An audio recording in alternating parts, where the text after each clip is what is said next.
Assalamu alaikum. Today we'll talk about the literature of Middle Ages.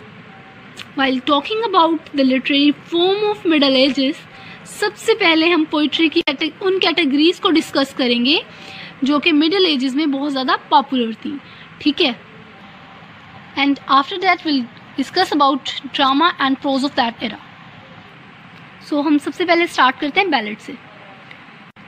Ballad को जो है consider किया जाता है among significant and interesting works of Norman period. अब बैलेड जो थी बहुत ज़्यादा पॉपुलर रही है, ठीक है, from Anglo Saxon times till 17th century.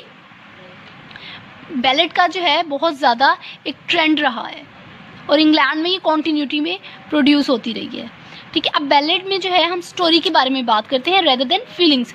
हम फीलिंग्स को डिस्कस नहीं करते बल्कि हम स्टोरी को डिस्कस करते हैं. हम इंसिडेंट्स को डिस्कस करते हैं जो कि नाइट्स एंड किंग्स ने जो है फेस किए हों. एंड सेकंड नंबर पर वो लिरिक्स का यूज़ करते थे अपने इमोशंस को एक्सप्रेस करने के लिए. अब वो लिरिक्स को कभी जो है म्यूजिकल ड्रामा की शेप दे देते थे और कभी जो है वो शॉर्ट पोइम्स की जो है शेप देते थे, बट उनका जो लिरिक्स को वो यूज़ करते थे, मेन पर्पस जो होता था वो अपने इमोशंस को एक्सप्रेस करने के लिए यूज़ करते थे.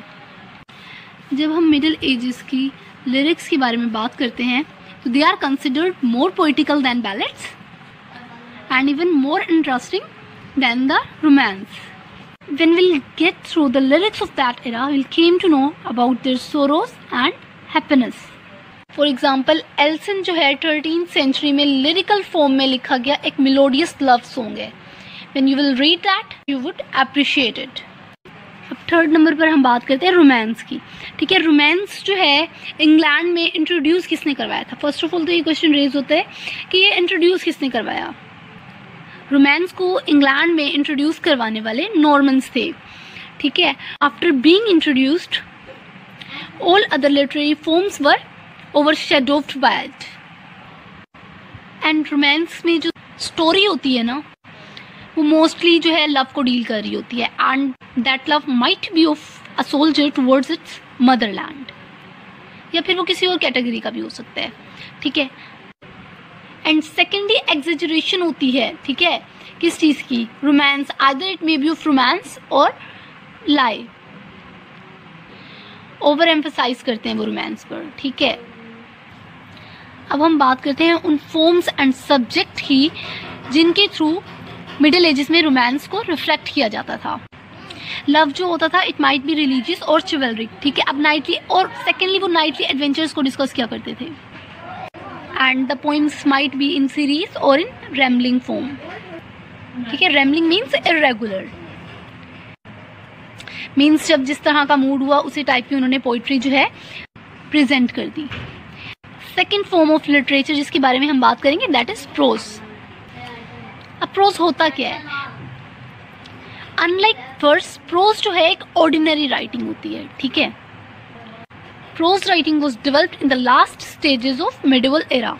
अब लीडिंग फैक्टर जो था behind the development of pros writing was reformation movement, ठीक है. बट प्रोज राइटिंग जो था वो स्कॉलर्स एंड रिलीजियस पर्सन तक लिमिटेड था. अब हम थर्ड नंबर पर जिस चीज़ को डिस्कस करेंगे that is drama. Drama was flourished in 15th century but it was limited to church, ठीक है. अब चर्च प्रेमिसेस में जो है ड्रामा परफॉर्म किया जाता था. हम सबसे पहले इस चीज़ को देखते हैं कि ड्रामा जो इंट्रोड्यूस हुआ उसका मोटिव क्या था. अब क्लर्जीमैन जो थे वो ये कोशिश कर रहे थे कि जो अनलेटर्ड पीपल हैं, जो अनएजुकेटेड पीपल हैं, उनको जो है रिलीजियस नो हाउ होनी चाहिए. और इस पर्पज़ के लिए उन्होंने जो क्रिश्चियन रिलीजन के जो है चीफ इवेंट्स, जो मेन इवेंट्स होते थे, उनको ड्रामेटिक परफॉर्मेंस के थ्रू लोगों को जो है ना मुतारिफ करवाया. यूरोप में डेवलप होने वाले प्लेस की अर्लीस्ट फॉर्म जो है वो मिस्ट्री प्लेस है. इन प्लेस का थीम जो होता था that was representation of biblical subjects, ठीक है. अब ये बिब्लिकल सब्जेक्ट्स को रिप्रेजेंट करते थे, लाइक क्रिएशन के बारे में वो बात करते थे, क्रिएशन ऑफ अर्थ, और उसके अलावा जो है Adam and Eve, the murder of Abel and the last judgement, ठीक है.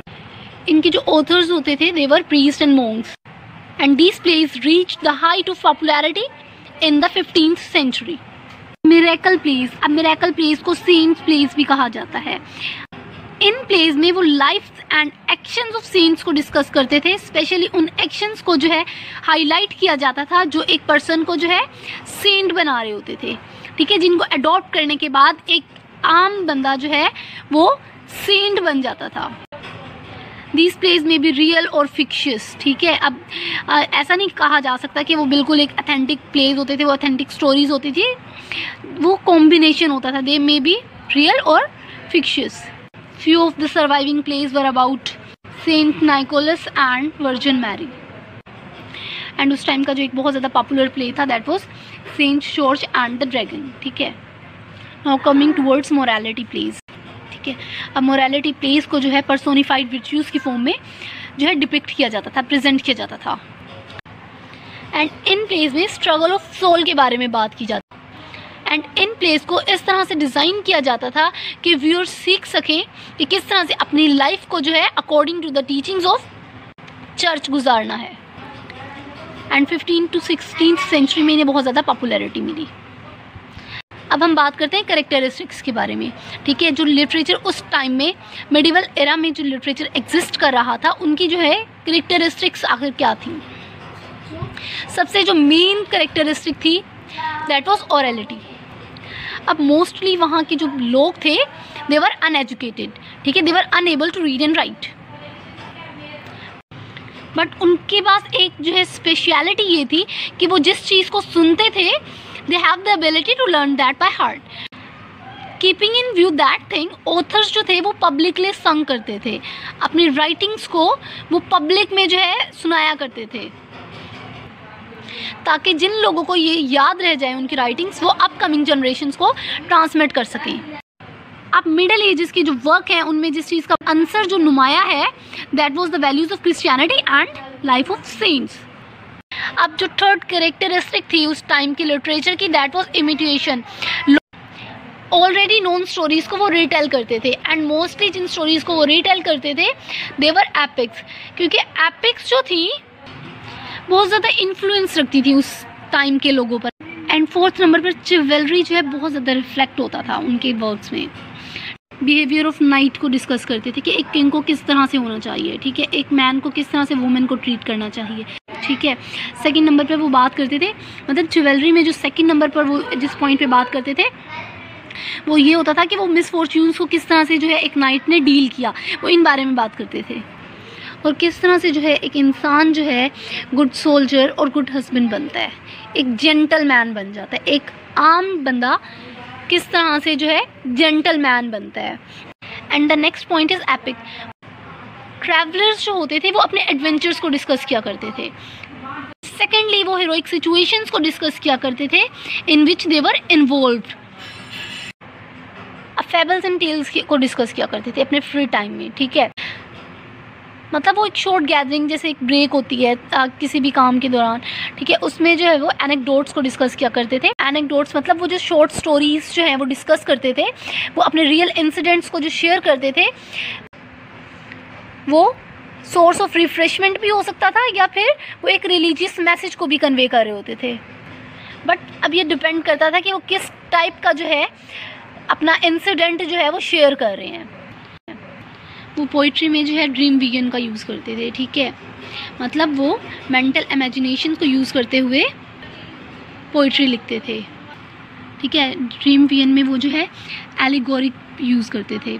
एलिगोरी में क्या होता है कि मेटाफिजिकल जो है स्टाइल यूज़ हुआ होता है कि एक जो है उसका सरफेस मीनिंग होता है स्टेटमेंट का और एक जो है फिगरेटिव या सिंबॉलिक मीनिंग होता है। एब्स्ट्रैक्ट आइडियाज़ को जो है वो पर्सोनिफाई करते थे एंड उसके बाद उन्हें रिफ्लेक्ट किया करते थे अपनी पोइट्रीज़ के थ्रू। एलिगोरिकल सीरीज़ यूज़ करते थे, एलिगोरिकल पीपल एंड इवेंट्स को जो है वो डिस्कस किया करते थे, ठीक है। और इस चीज़ की एक बहुत ज़्यादा जो पॉपुलर एग्जांपल है वो पायर्स द प्लोमैन। अपनी पोइट्री में वो मैजिकल पावर्स को बहुत ज़्यादा रिफ्लेक्ट किया करते थे। यूज़ ऑफ मैजिकल पावर बहुत ज़्यादा, excess use of magical power जो है देखा जाता है।